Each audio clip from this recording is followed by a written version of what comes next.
Aurelio Casillas está de regreso para una temporada final. Ahora seré el dueño del mundo. Y sus enemigos lo están esperando.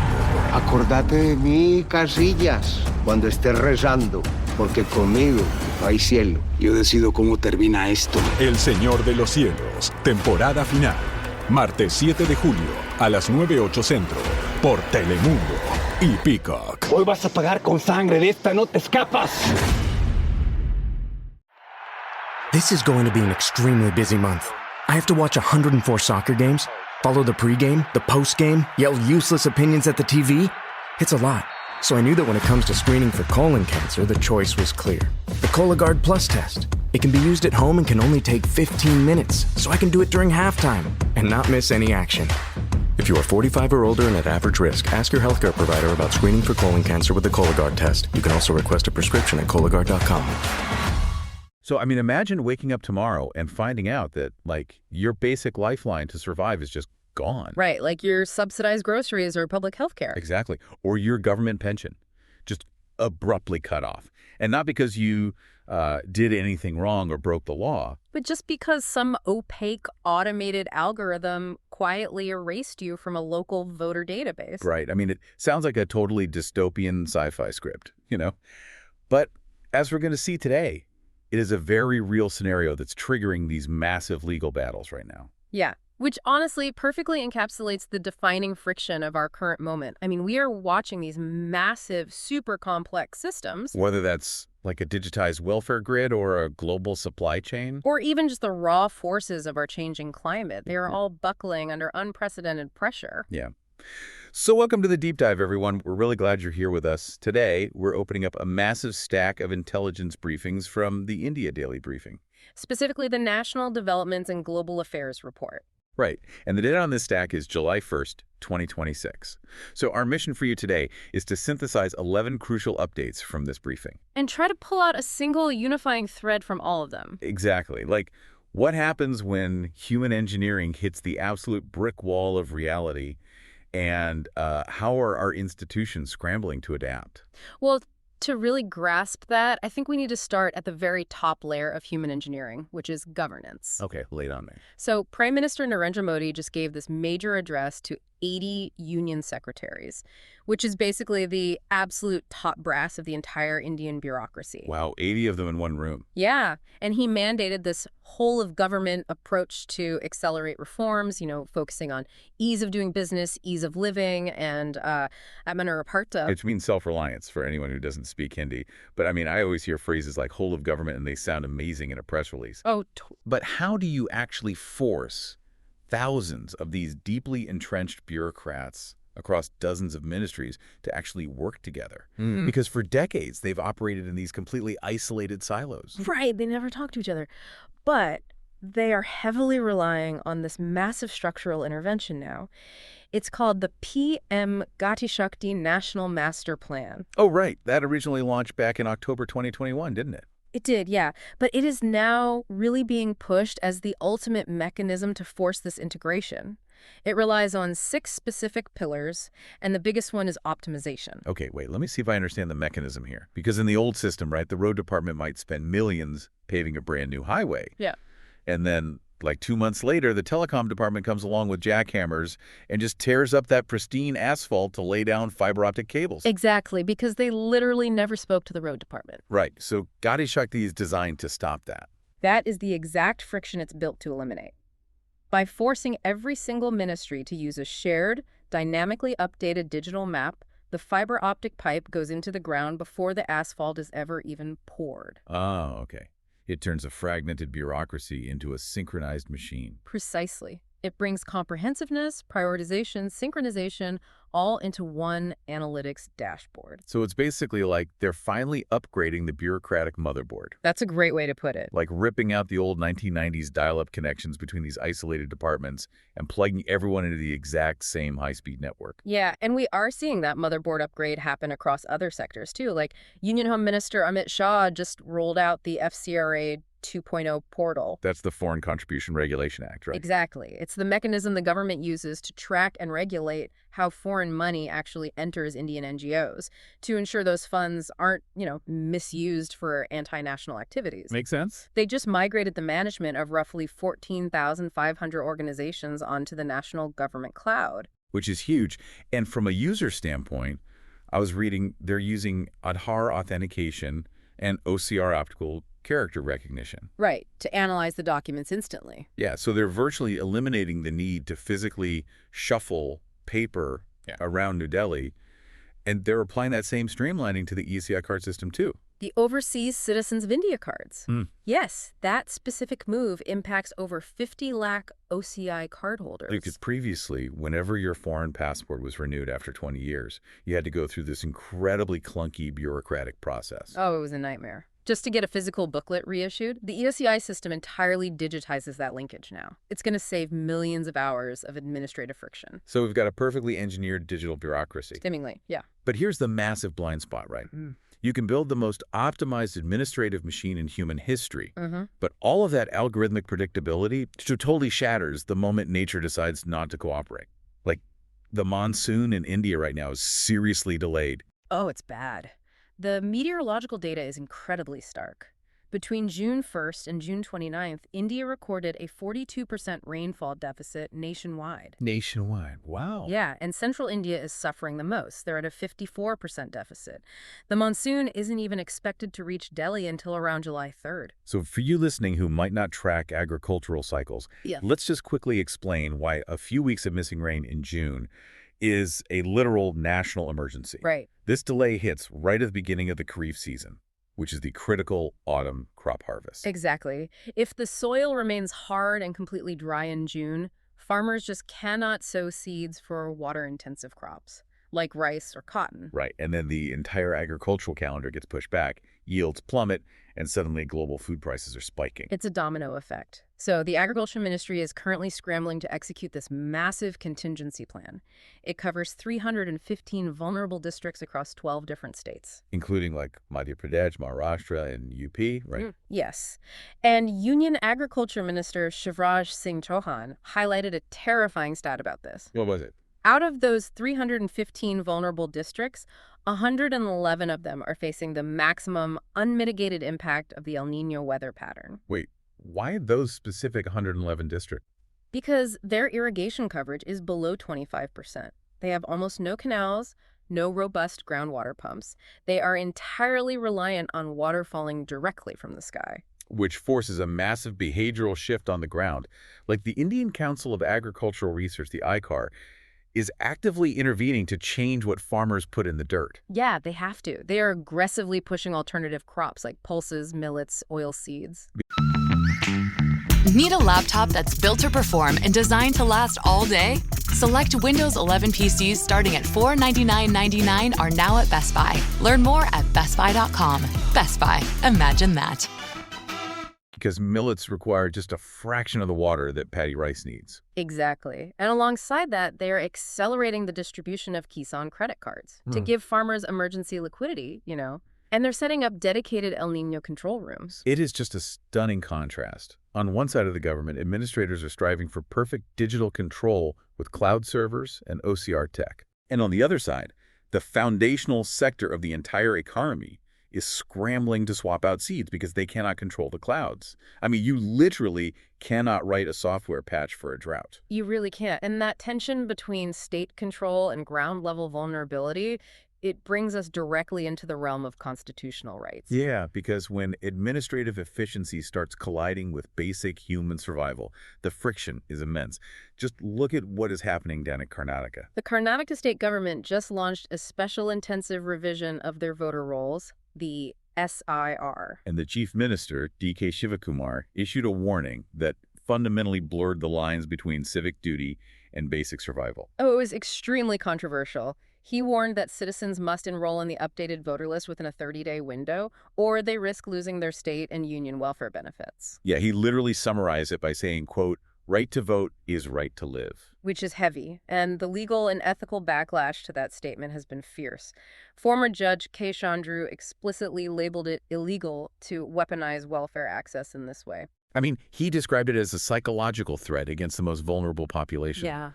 And I have to push back on the government's logic here, too. Tying the literal right to live, meaning access to food rations or health schemes, directly to an administrative voter enrollment process, it feels inherently coercive. Especially when you look at the 11-point demand the Karnataka cabinet itself just issued to the Election Commission of India. Right. They are deeply anxious about how this revision will impact over 5.54 crore voters. They're demanding transparency in the methodology. Specifically, they are demanding the ECI avoid using opaque AI tools to sort and delete duplicated voters. Because they fear false positives will just disenfranchise marginalized people. Exactly. And they also want the ECI to recognize the Kutumba ID. Let's define the Kutumba ID for a second. It's Karnataka's centralized family-based entitlement database. The state uses it to figure out who actually gets what benefit. So the state wants the Election Commission to use this local database while simultaneously warning citizens they will lose their Kutumba benefits if the central AI drops them. It's a bureaucratic hostage situation. It really is. And we saw the exact same dispute play out with the BJP government in West Bengal not too long ago. Similar threats to curtail welfare for excluded voters. And the Election Commission usually just rejects these transparency concerns, right? They maintain their digital sorting processes are totally sound. They do, which basically shifts the entire burden of proof right onto the citizen. Which is terrifying. If the AI makes a mistake, the citizen starves while trying to navigate an appeal process. And when administrative systems overreach like this, it forces the Supreme Court to step in as the ultimate referee of fundamental rights, which we just saw happen regarding the right to legal defense. Oh, this was a massive ruling. Yeah, so the Faizabad Bar Association recently passed a resolution effectively boycotting the individuals accused in the Ram Temple embezzlement case. Meaning, they collectively agreed that no lawyer in their association would provide legal representation to the accused. Exactly. But the Supreme Court absolutely crushed that resolution. They stated unequivocally that it violates Article 22(1) of the Indian Constitution. Which guarantees that any arrested person has the fundamental right to consult and be defended by a legal practitioner of their choice. Right. You cannot just lock someone out of the justice system because their alleged crime is deeply unpopular or politically sensitive. And the court relied on a landmark 2010 precedent here, right? A.S. Mohammed Rafi versus State of Tamil Nadu. Yes. Justices Kachu and Misra laid down the law back then that professional ethics demand a lawyer accept a brief. Even the wicked, no matter how repulsive society finds their alleged actions, possess an absolute, inviolable right to a defense. The literary and historical precedents they used in that 2010 ruling are just brilliant, honestly. They cited Thomas Erskine. The legendary British lawyer, yeah. He defended Thomas Paine. Paine wrote The Rights of Man and was viewed as this radical existential threat to the British crown. Erskine faced massive political and social destruction for defending him, but he did it anyway, because the law requires it. And they also invoked Atticus Finch from Harper Lee's To Kill a Mockingbird. Right. The core philosophy that true courage is persisting in the defense of the law, even when you know you are fighting a losing battle against a hostile public. A bar association cannot act as a pretrial jury. No, they can't. But, you know, the Supreme Court isn't merely guarding civil liberties. They are increasingly acting as the ultimate traffic cop for the national economy, too. Yeah, this brings us to that complex mechanism involving the ethanol supply chain. The Supreme Court just ordered a status quo on the national ethanol supply allocation for the 2025-26 period. So to understand the mechanism here, you have to look at the conflict between Bharat Petroleum Corporation Limited BPCL and the Karnataka High Court. Okay, break that down for me. The High Court had basically issued an order directing oil marketing companies to consider increased supply allocations for 23 local distilleries in Karnataka. Wait, let me make sure I follow the timeline. A regional court in Karnataka is essentially trying to rewrite how fuel gets blended for the entire country. That is exactly what Attorney General R. Venkataramani argued on behalf of the center. He pointed out that the nationwide ethanol supply contracts for Want to elevate your travel experience? Here's how. With a Delta SkyMiles Reserve American Express card, you can relax before your flight in the Delta Sky Club with up to 15 visits per medallion year. And now through July 15th, 2026, you can earn up to 125,000 bonus miles, so you're closer to your next adventure. The Delta SkyMiles Reserve card. Check out the new design at www.delta.com/Spotify. Minimum spending requirements and terms apply. 2025-26 were painstakingly negotiated and finalized way back in October 2025. Oh, wow. It is a massive, highly calibrated logistical network designed to meet very specific national blending targets. So if one regional high court suddenly mandates that oil companies must absorb more ethanol from 23 local distilleries, it just violently disrupts the math for every other state. Exactly. The storage tanks are only so big. Right. So by ordering a status quo, the Supreme Court essentially hit the pause button, stopping a local disruption from unraveling a nationwide supply chain. And that ethanol dispute is a perfect microcosm of local friction paralyzing a massive system. And if we zoom out to the geopolitical stage, we're seeing that exact same dynamic playing out. But instead of local distilleries disrupting ethanol, it is local conflicts threatening to choke off global survival resources. The international arena is looking dangerously volatile right now. Extremely. The U.S. envoy to India, Ambassador Sergio Gore, was recently speaking at the U.S.-India Strategic Partnership Forum in Washington, and he did not mince words. No, he did not. He stated quite bluntly that India operates in a highly unpredictable neighborhood surrounded by, quote, tough, rough neighbors. Yeah. While making that stark assessment, Gore emphasized that the U.S.-India relationship is fundamentally anchored for the long term. He actually confirmed that a comprehensive U.S.-India trade agreement is 99% complete. Which is huge news. Interestingly, he also defended the recent semantic shift by the U.S. military. Right, reverting the name of the Indo-Pacific Command back to simply the Pacific Command. He assured everyone it wasn't a strategic downgrade for India. He pointed to the intense, ongoing monthly military exercises between the two nations as proof. But you cannot ignore the gravity of his tough neighbors comment, especially when you look at the escalating water war with Pakistan. Yeah, water is rapidly transforming into a geopolitical weapon. Pakistan's Deputy Prime Minister Ishaq Dar just forcefully rejected India's suspension of the 1960 Indus Waters Treaty. Right. And as a quick reminder for you listening, India formally suspended that World Bank broker treaty as a direct punitive measure following the Pahalgam terror attack back in April 2025. Which tragically killed 26 civilians.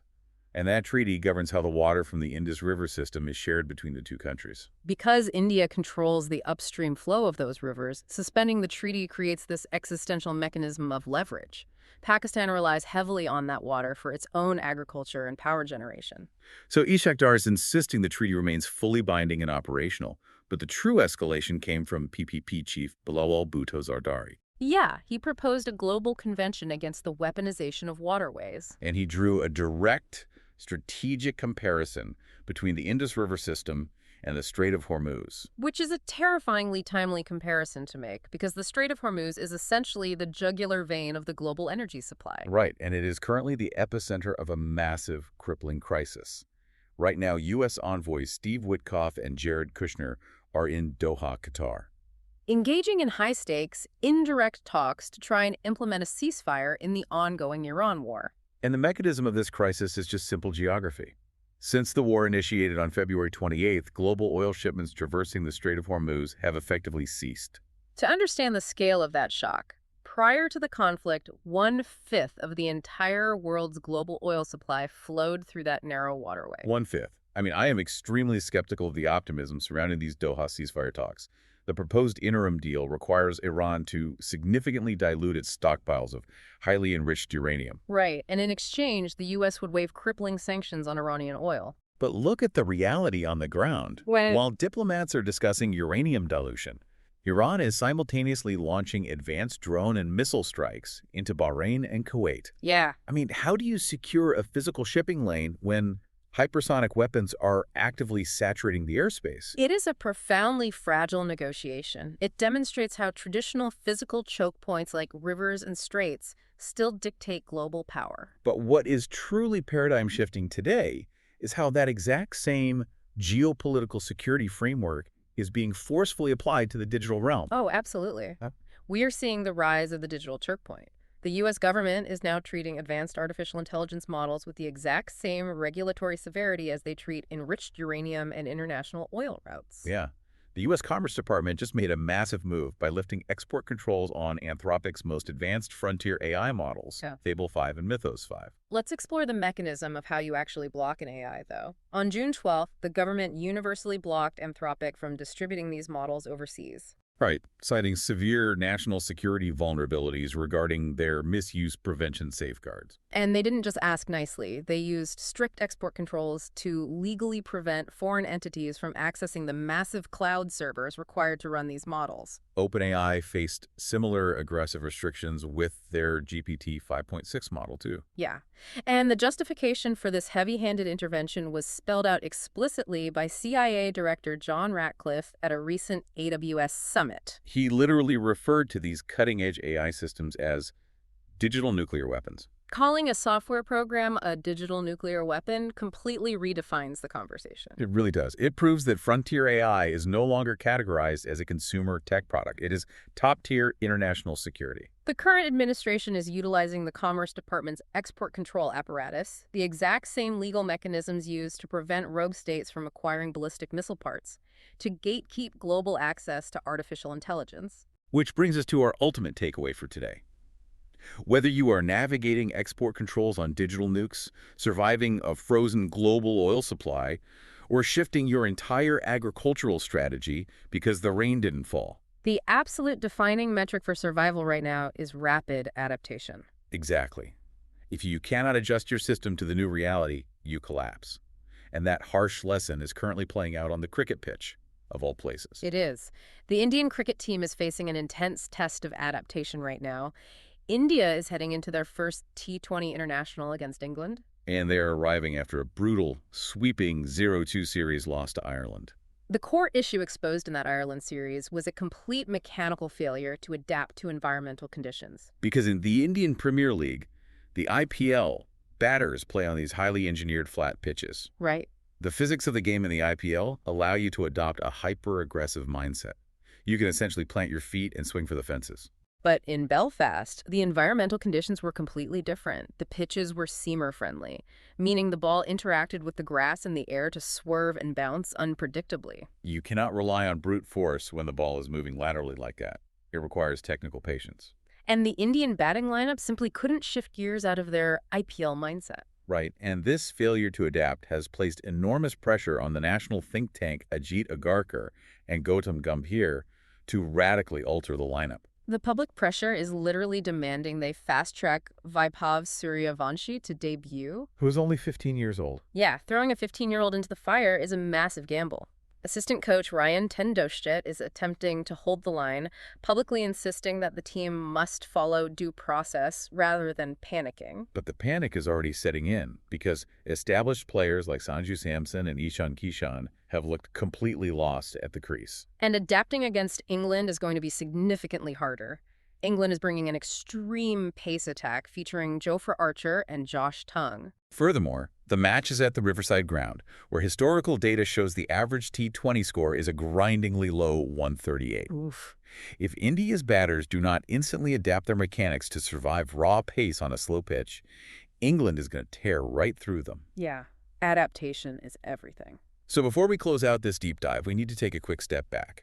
Throughout today's exploration, we pulled from a wide array of sources. And as you heard, those sources contained highly politically charged content spanning the entire spectrum. Right, involving both left-wing and right-wing actors, domestic politicians, international figures, complex geopolitical conflicts.